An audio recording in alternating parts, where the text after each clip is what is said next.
Welcome to I dream sports.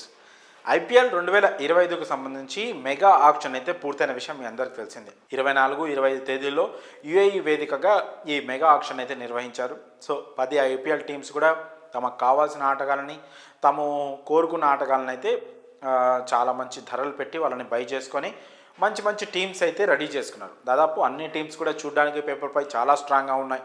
So playing 11 list తీసినప్పటికీ కూడా చాలా మంచి మంచి టీమ్స్ అయితే మనకు కనిపిస్తూ ఉన్నాయి. సో రాబోయే ఐపీఎల్ 2025లో మాత్రం చాలా గట్టి కాంపిటీషన్ అయితే ఉండబోతుంది. ఎందుకంటే దాదాపు అన్ని టీమ్స్ కూడా ప్రస్తుతం పేపర్పై చాలా స్ట్రాంగ్గా ఉన్నాయి. సో ఆ టీమ్స్ మధ్య పోటీ అంటే ఖచ్చితంగా టఫ్ కాంపిటీషన్ ఉండబోతుంది. ఏ టీం కూడా వీక్గా కనిపించట్లేదు, అలాగే సూపర్ స్ట్రాంగ్గా కూడా కనిపించట్లేదు. సో రసవత్తమైన పోటీ అయితే ఉండబోతుంది. అయితే ఈ ఐపీఎల్ ఆక్షన్ కంటే ముందు కొంతమంది ఈ ప్లేయర్లని ఫలానా టీమ్స్ తీసుకుంటాయి, ఖచ్చితంగా వాళ్ళ పాత టీమ్స్ కూడా రిటైన్ చేసుకుంటాయని చాలా ప్రిడిక్షన్స్ అయితే ఐపీఎల్ ఆక్షన్స్ పైన జరిగాయి. సో అందుకు భిన్నంగా చాలామంది ఆటగాళ్ళను అనుకున్న టీమ్స్ అయితే కొనుగోలు చేయలేకపోయాయి. కొంతమంది ఆటగాళ్ళను వీళ్ళు ఇప్పటికీ రిలీజ్ చేసినప్పటికీ కూడా ఖచ్చితంగా వాళ్ళని మళ్ళీ ఆక్షన్లో కొనుగోలు చేస్తాయి, లేదా ఆర్టీఎం రైట్ టు మ్యాచ్ అనే ఆప్షన్ను ఉపయోగించి వాళ్ళని మళ్ళీ టీంలోకి తీసుకుంటాయి ఆయా టీమ్స్ అని చాలామంది క్రికెట్ ఫ్యాన్స్ అయితే భావించారు. అలాంటి చాలా ప్రిడిక్షన్స్ అయితే ఖచ్చితంగా అక్కడ పనిచేయలేదు. సో అందులో ముఖ్యంగా మనం మాట్లాడుకోవాల్సింది సిరాజ్ గురించి. మన హైదరాబాదీ కుర్రాడు మొహమ్మద్ సిరాజ్ చాలా ఒక పేద కుటుంబం నుంచి వచ్చి ఒక ఆటో డ్రైవర్ కొడుకుగా క్రికెట్ని కెరియర్గా ఎంచుకొని అంచెలంచెలుగా ఎదుగుతూ టీమిండియాకి ఆడుతూ ఒక స్టార్ బౌలర్గా ఎదిగాడు. సో అలాంటి కుర్రాడు ఆరంభ సీజన్లలో అంటే ఐపీఎల్లోకి ఎంట్రీ ఇచ్చిన కొత్తలో ఎస్ఆర్హెచ్కి ఆడినప్పటికీ కూడా ఆ తర్వాత ఆర్సీబీలో తను బాగా షైన్ అయ్యాడు. అక్కడే తనకి చాలా మంచి పేరు వచ్చింది.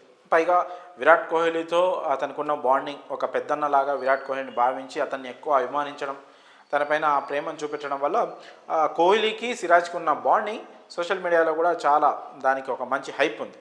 సో ఆ విషయం పక్కన పెడితే సిరాజ్ని ఐపీఎల్ 2025 సీజన్ కంటే ముందు ఆర్సీబీ రిలీజ్ చేసిన విషయం మీ అందరికీ తెలిసింది. కాకపోతే ఆ వేలంలో మళ్ళీ సిరాజ్ని ఖచ్చితంగా ఆర్సీబీనే కొంటుంది, లేదా రైట్ టు మ్యాచ్ అనే ఒక ఆప్షన్ ఉంది కాబట్టి ఖచ్చితంగా సిరాజ్ని తీసుకుంటుందని ఫ్యాన్స్ అంతా భావించారు. కానీ అందుకు భిన్నంగా ఆర్సీబీ సిరాజ్ని వద్దనుకుంది. ఆక్షన్లో కూడా పెద్దగా పోటీకి వెళ్ళలేదు.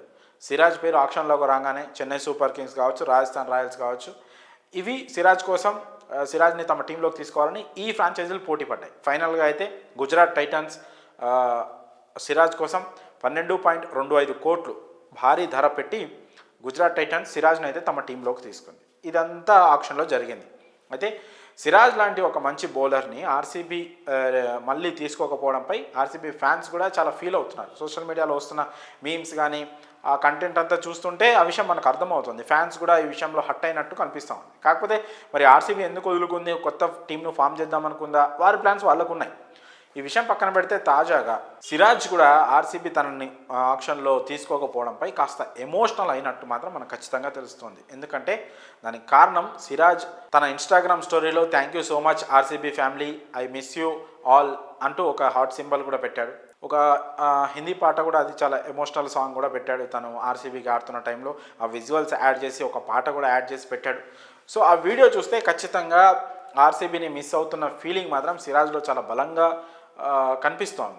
ఆ ఫీలింగ్ ఉన్నట్టు, ఎందుకంటే విరాట్ కోహ్లీ తను ఎంతో అభిమానించే, ఒక పెద్దన్నలాగా అభిమానించే విరాట్ కోహ్లీతో నెక్స్ట్ సీజన్లో నేను కలిసి ఆడను, ఆర్సీబీ లాంటి ఒక హ్యూజ్ ఫ్యాన్ బేస్ ఉన్న టీంని తాను మిస్ అవుతున్నాను అనే ఫీలింగ్ మాత్రం ఖచ్చితంగా సిరాజ్లో ఉన్నట్లు మనకి తెలుస్తూ ఉంది. అతని ఆ ఇన్స్టాగ్రామ్ పోస్టులను బట్టి చూస్తే గతంలో ఆర్సీబీకి ఒక లాయల్ బౌలర్ ప్లేయర్గా సిరాజ్ ఉన్నాడు. తనకి ఇవ్వాల్సిన తనకున్న డిమాండ్ బట్టి గత కొన్ని సీజన్ల క్రితము తనకున్న డిమాండ్ కంటే కూడా చాలా తక్కువ ధర ఆర్సీబీ ఇచ్చినప్పటికీ కూడా లేదు, నేను ఆర్సీబీను ఆడతాను, నాకు డబ్బులు పెద్ద లెక్క కాదు, డబ్బులు సరే ఆప్షన్లోకి వస్తే డబ్బులు వస్తాయేమో కానీ ఆర్సీబీతో నాకున్న బాండింగ్ కానీ విరాట్ కోహ్లీతో నాకున్న బాండింగ్ కానీ అదే నాకు ఇంపార్టెంటు, ఆడితే ఐపీఎల్ ఆర్సీబీతోనే ఆడతా అన్నట్టు సిరాజ్ అంత బాండింగ్ పెంచుకున్నాడు ఆ ఫ్రాంచైజీతో, ఆ టీంతో. సో ఇప్పుడు తనని ఆర్సీబీ వద్దనుకోవడం, ఆక్షన్లో తనని బై చేయడానికి ఇంట్రెస్ట్ చూపించకపోవడం ఖచ్చితంగా సిరాజ్ మనసుని కాస్త బాధ పెట్టినట్టు, కాస్త తనని హట్ చేసినట్టు మాత్రం ఖచ్చితంగా కనిపిస్తూ ఉంది. సరే, గుజరాత్ టైటన్స్ కూడా చాలా మంచి టీం, ఆ టీంకి ఆడుతున్నట్టు కూడా తను హ్యాపీగా ఫీల్ అవుతున్నాను అన్నట్టు కూడా ఒక వీడియో కూడా రిలీజ్ చేశాడు, చిన్న బయట రిలీజ్ చేశాడు. కాకపోతే జీటీకి సెలెక్ట్ అయిన దానికంటే కూడా ఆర్సీబీని మిస్ అవుతున్న ఫీలింగే సిరాజ్లో చాలా ఎక్కువ కనిపిస్తుందని మాత్రం విషయం మాత్రం మనకి స్పష్టంగా అర్థమవుతుంది. మరి సిరాజ్ ఎమోషనల్ పోస్ట్ అంటే ఆర్సీబీకి దూరం అవుతున్న టైంలో సిరాజ్ ఈ ఎమోషనల్ పోస్ట్ చేయడంపై మీ అభిప్రాయాన్ని కామెంట్స్ రూపంలో తెలియజేయండి.